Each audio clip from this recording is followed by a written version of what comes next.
বাঁধাকপি ও ডিমের অসাধারণ একটি রান্না। এরকম একটা রেসিপি যদি দুপুরে গরম ভাতে থাকে তাহলে তো আর মাছ মাংসর দরকারই হয় না। আসসালামু আলাইকুম ভাই বোনেরা, কেমন আছেন? আশা করি যে যার অবস্থানে বসে এই ভিডিওটা দেখছেন সবাই অনেক বেশি ভালো আছেন। বাঁধাকপিটাকে আমি চিকন এবং লম্বা লম্বা করে কেটে নিয়েছি। তাই এই রান্নাটার জন্য এখন কিছু মশলা আমি ব্লেন্ড করে নিব। তাই এখানে দিয়ে দিছি 2টা টমেটো, পেঁয়াজ কুচি, কাঁচামরিচ, দিয়ে দিলাম শুকনা টালা মরিচ, আর সাথে দিয়ে দিছিলাম টক দই।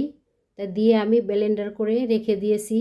এখন এখানে একটু চাউলের গুঁড়া দিয়ে দিছি, দিয়ে হাত দিয়ে ভালো করে মাখিয়ে দিয়ে দিলাম একটা ডিম। ডিমের সাথে দিয়ে দিলাম কালো গোলমরিচের গুঁড়ো, দিয়ে এখন হাত দিয়ে ভালো করে মেখে নিব। এখানে আমি লবণ দেই নাই, কারণ লবণ দিলে পানি জেগে যাবে, এজন্য। ফ্রাই প্যানে 4 চামচের 1 চামচ পরিমাণ তেল দিয়ে নিয়েছি। এখন আমি বাঁধাকপিটাকে এভাবে দিয়ে দিব, দিয়ে মাঝখানে ফাঁকা করে দিব, কারণ মাঝখানে আমি তো ডিমটা ভেঙে দিব, এজন্য মাঝখানে জায়গা করে নিতে হবে। তা এখন আমি মাছ বরাবর ডিমটা ভেঙে দিয়ে ঢাকনা দিয়ে ঢেকে দিব 2-3 মিনিটের মতন, যাতে করে ডিমটা 80% সিদ্ধ হয়ে যায়। তা আমার ভাজা হয়ে গেছে, এখন আমি উঠিয়ে নিব। তাই এইভাবেই আমি সবগুলো ভেজে নিয়েছি। ডিম আর বাঁধাকপিটা তো ভাজা হয়ে গেছে, এখন আমি রান্না করে নিব। তাই এখানে আমি সয়াবিন তেল দিয়ে দিলাম। তেলে দিয়ে দিলাম 1 কাপ পরিমাণ পেঁয়াজ কুচি, আর দিয়ে দিলাম গোটা জিরা, আর 4টা শুকনা মরিচ, আর 2টা তেজপাতা দিয়ে আমি বাদামি করে ভেজে নিব। বাসায় তো সবারই কম বেশি ডিম থাকে। এই শীতে এরকম একটি রান্না করে একবার হলো খেয়ে দেখতে পারেন।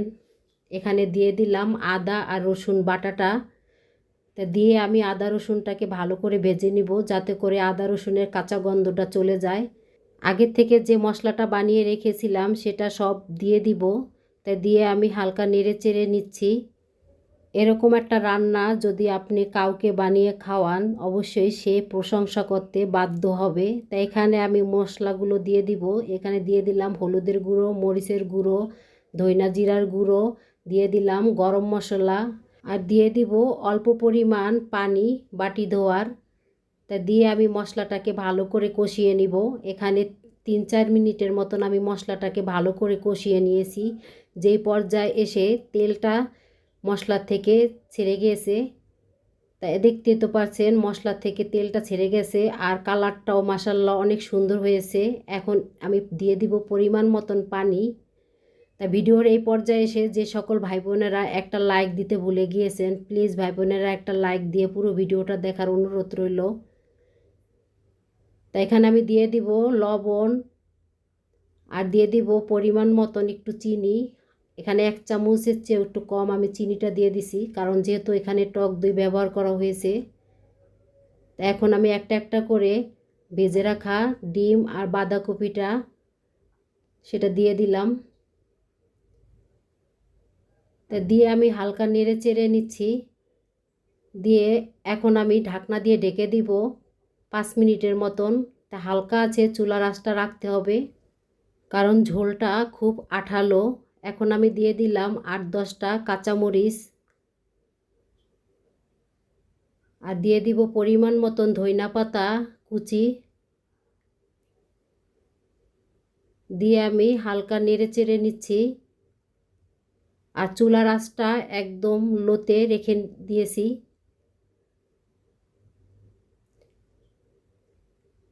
এই রান্নাটা খেতে খুবই মজা হয়েছিল। আমার ছেলেমেয়েরা তো সবাই খুব পছন্দ করে খেয়ে নিয়েছে, খুব ভালো লাগছে তাদের কাছে। এরকম করে আপনারাও বাসায় একবার বানিয়ে খেয়ে দেখবেন, অবশ্যই ভালো লাগবে। সেম এভাবে আমার মতন করে রান্না করে খেয়ে দেখবেন। তাই আমার এই রেসিপিটি যদি ভালো লেগে থাকে তাহলে আমার চ্যানেলটি সাবস্ক্রাইব করে আমার পাশে থেকে যেতে পারেন। আজকের মতন এই পর্যন্ত, আবার দেখা হবে নতুন একটা রেসিপিতে।